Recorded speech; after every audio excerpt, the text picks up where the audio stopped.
Humanos, que en sí es hablar sobre la dignidad de la persona humana. Pero, ¿a qué se refiere con volver a ser humanos?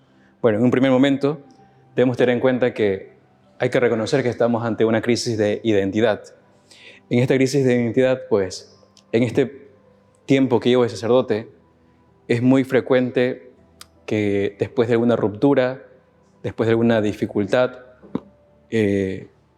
siempre como que el mismo pensamiento, siempre hay el mismo pensamiento. El pensamiento es común, ¿no?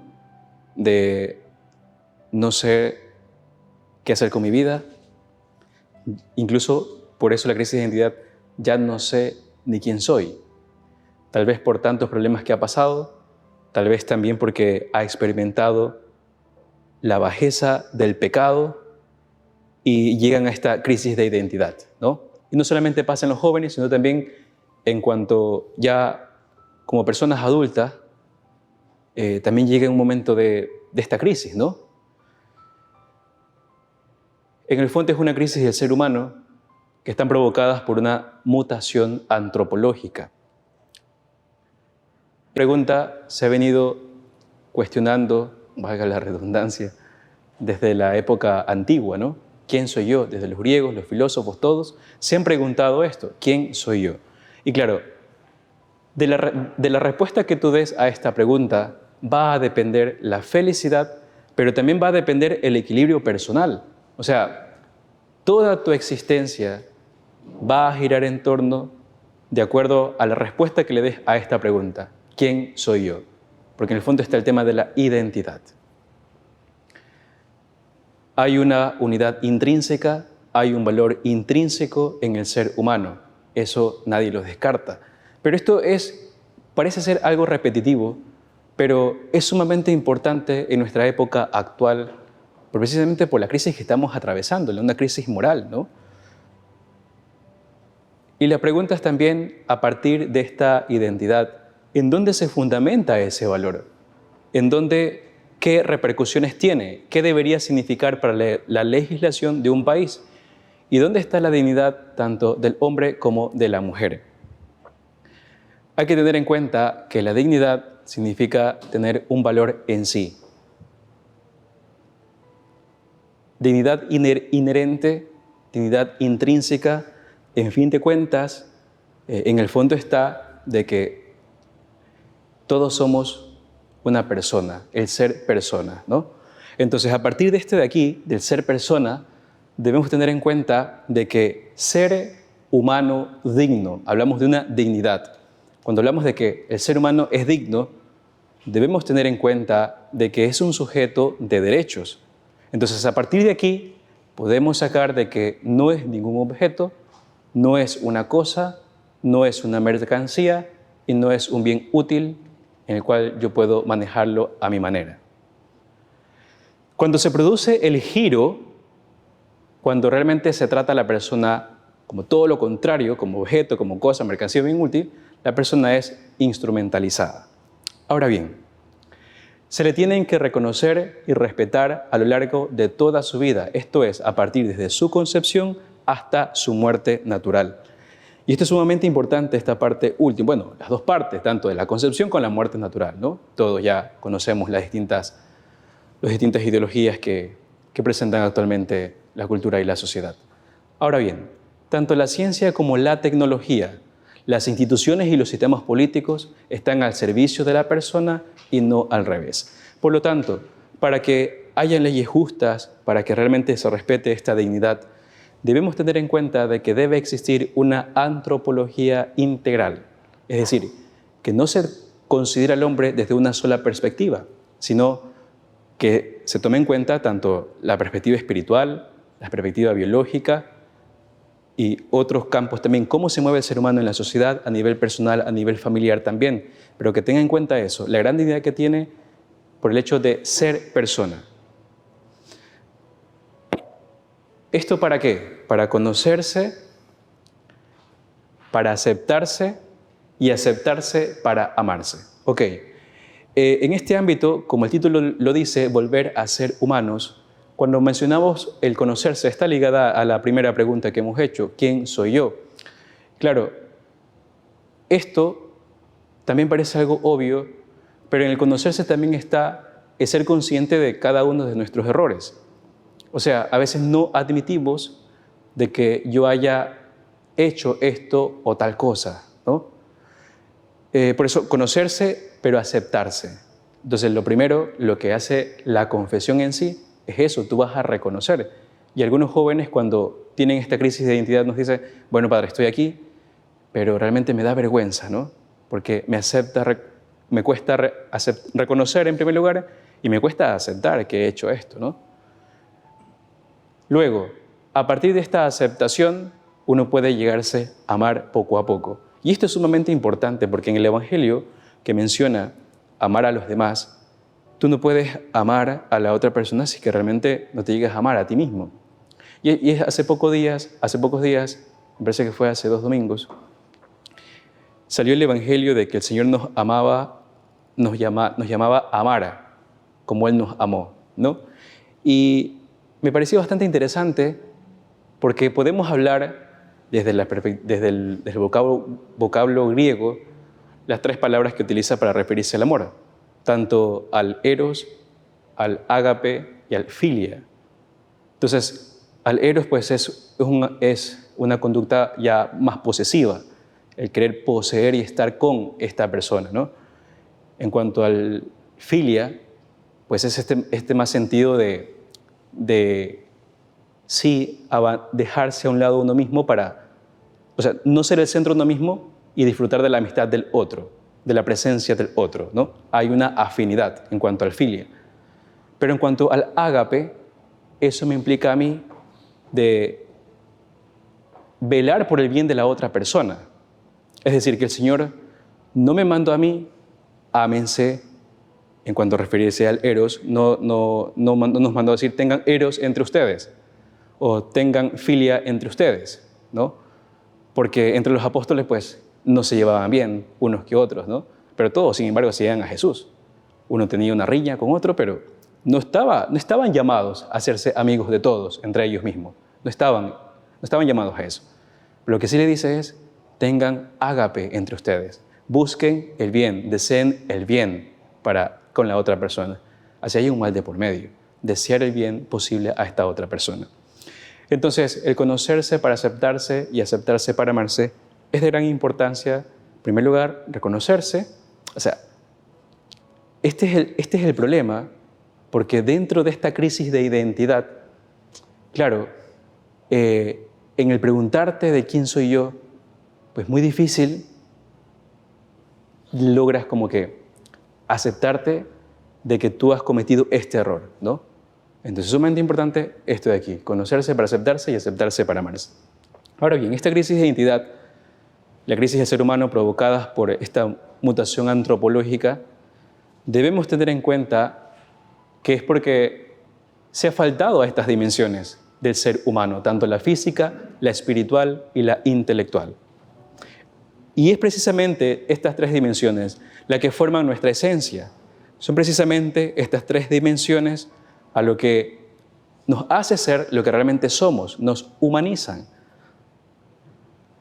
Volver a ser humanos, en definitiva, es recuperar estas dimensiones.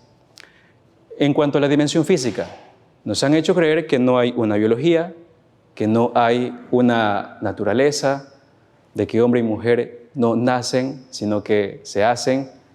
La ideología de género, pues lo que te vende es que somos una construcción social y que depende de nuestra libertad y de nuestra voluntad el irnos haciendo hombres o mujeres. O también otra cosa, como ya bien lo sabemos. Debemos tener en cuenta de que somos hombre y mujer, somos seres complementarios. Y aquí también abarca la parte comunitaria del hombre. Y eso también sirve para nuestra salvación.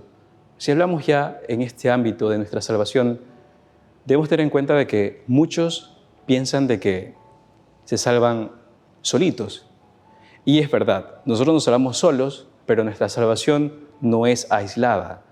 Nuestra salvación es comunitaria. Soy yo quien me salvo, pero dentro de una comunidad, no aisladamente.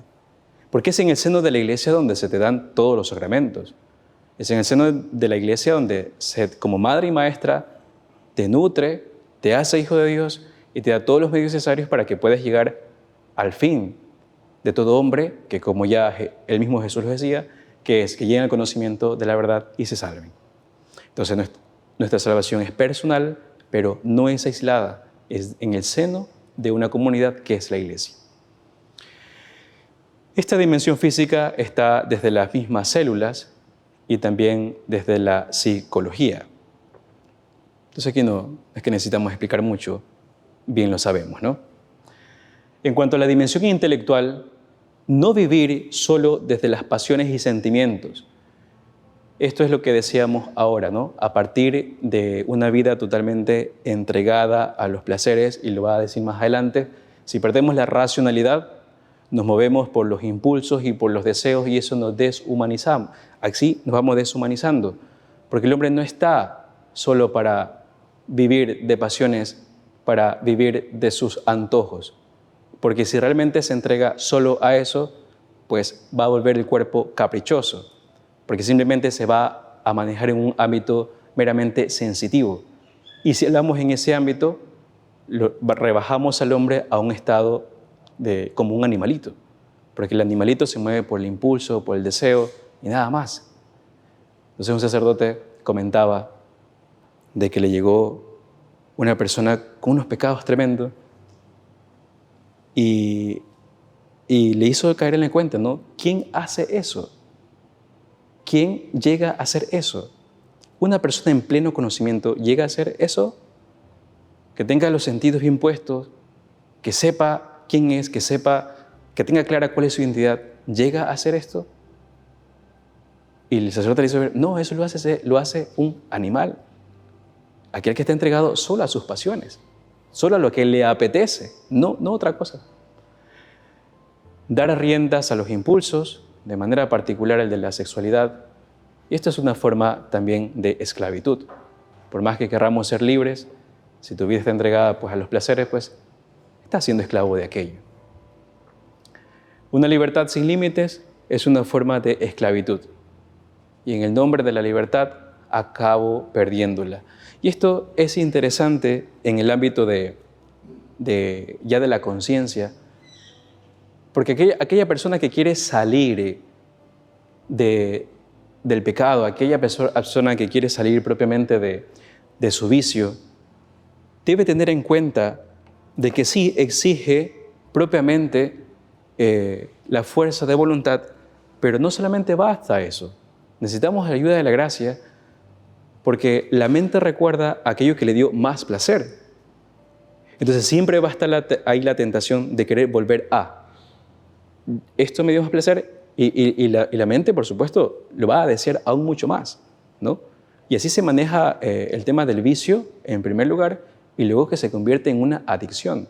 O sea, mientras más tú vas probando esto, es una pendiente, ¿no?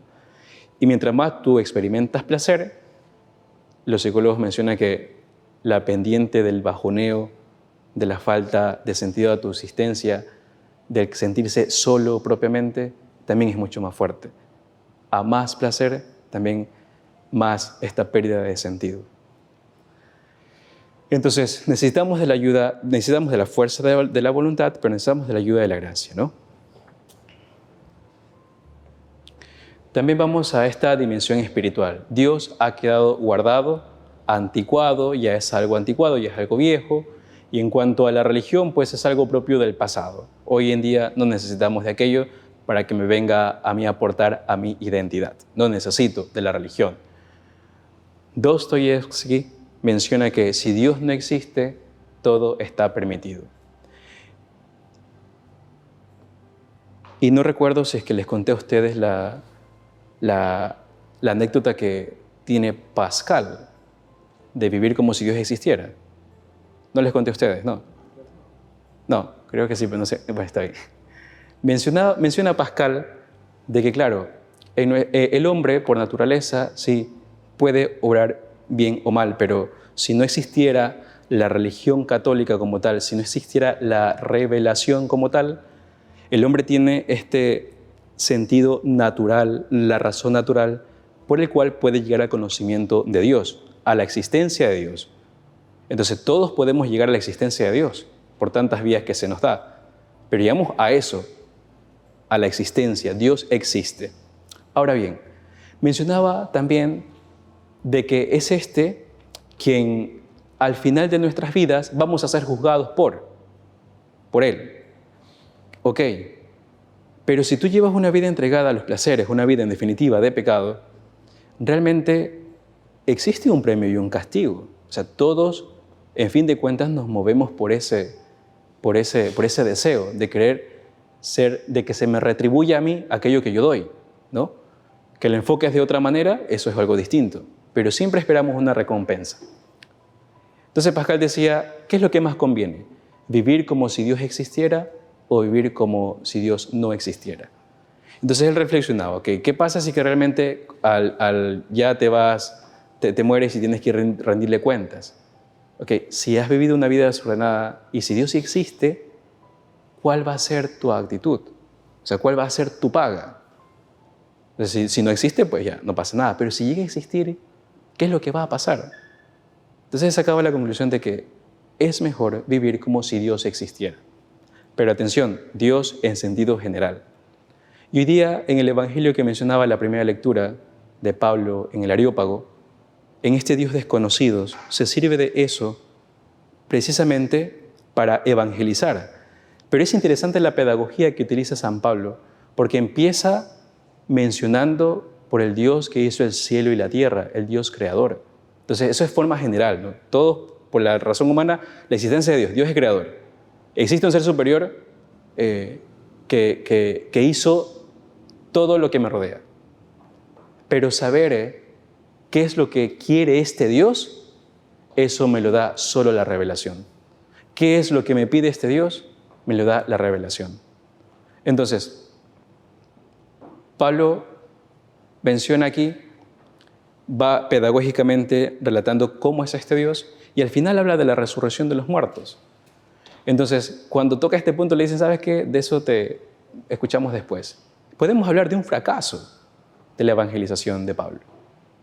Ahora bien, llegamos a este punto ¿por qué? Por la existencia de Dios y qué es lo que quiere este Dios. El Dios que todos tenemos acceso y también el Dios de la revelación. Pero también habla San Pablo que él ha puesto habla de las semillas del verbo, ¿no? Dios ha impreso en el corazón del hombre ese deseo de buscarlo. Ahora, una reflexión bastante interesante es de que, ok, todas las religiones tienen algo de verdad, por supuesto que sí, pero que no estén en su plenitud, esa es otra cosa. O sea, la plenitud la tenemos nosotros porque se ha dado a conocer en la persona de Jesucristo. Y es allí donde a mí se me muestra cuál es el fin, pero también cuál es el camino que yo tengo que recorrer para llegar a ese fin. Y en la Constitución Apostólica, si me parece que es Constitución Apostólica Gaudium et Spes, del Concilio Vaticano II, menciona que solo el misterio del hombre se esclarece en el misterio de la persona de Jesucristo. Y claro, y esto lo entendemos, que esclarece el misterio del hombre, precisamente porque éste se hizo uno de nosotros. Entonces, al mostrarnos cuál es el fin, cuál es el camino, cuáles son los medios, Jesucristo es la persona, es el referente en el cual el ser humano tiene para poder llegar a alcanzar a su fin último, para poder entrar en esa comunión con toda la Trinidad, que esto ya lo sabemos por la revelación. Ahora, es sumamente importante lo que estamos diciendo aquí, que si Dios no existe, todo está permitido. Y caemos en un relativismo, como lo hicieron nuestros primeros padres, como lo tenían en mente nuestros primeros padres cuando querían ser como Dios.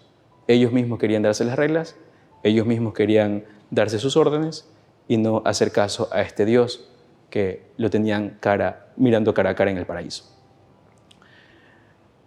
Mencionábamos que esta dimensión espiritual, el volver a ser humanos, en definitiva es recuperar esta dimensión espiritual, ser conscientes de que Dios es una criatura de Dios, es una criatura que necesita de su Creador y que en el fondo también tiene esta sed de Dios. Ahora bien, el hombre es imagen y semejanza de Dios, también lo sabemos por la misma revelación, que es un hijo amado de Dios. Y esto parece algo obvio, pero esto también va de acuerdo a nuestra identidad. Porque claro, en esta crisis, el joven se viene a preguntar en el confesionario, bueno, ¿y qué rumbo estoy siguiendo yo? ¿Cuál es mi objetivo aquí?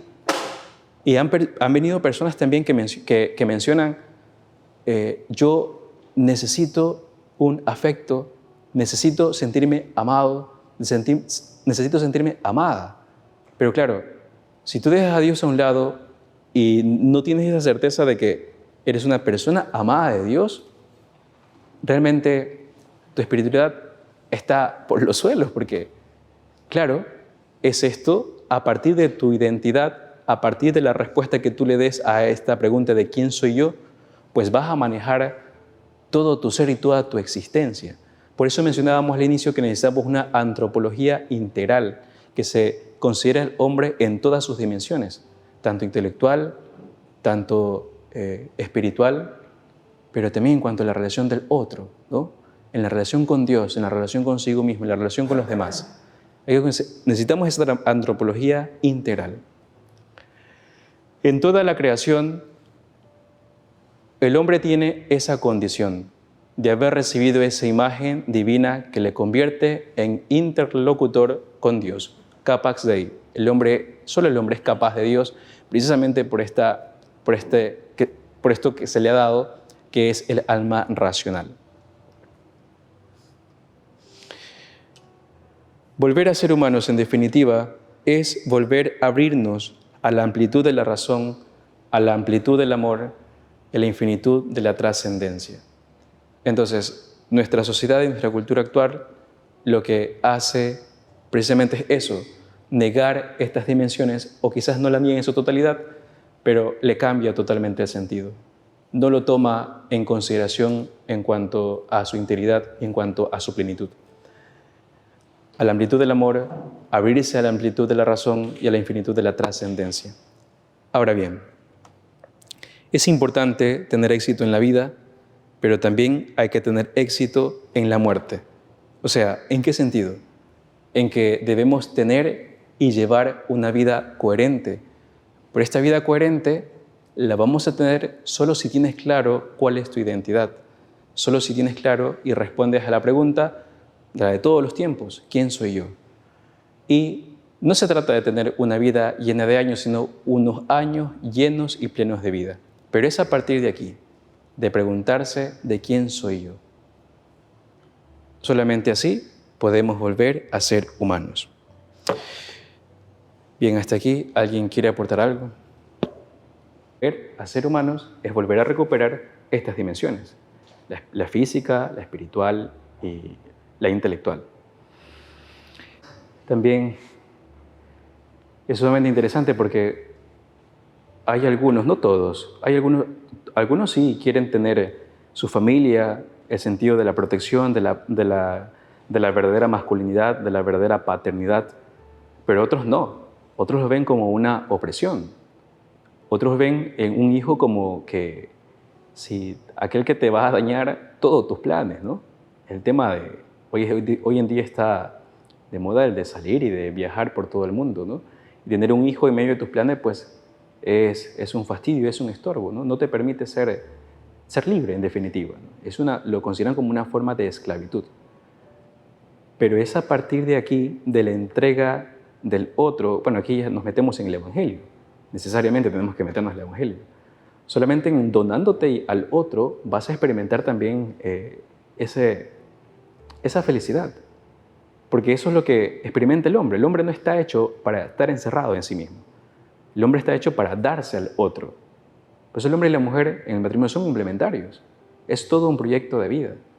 Y claro, conocerse implica, como ya lo mencionábamos, reconocer tus errores y aceptarlos para amarte. Porque claro, es reconocer de que el hombre por naturaleza es un poco agresivo, que no necesariamente tiende a ser violento.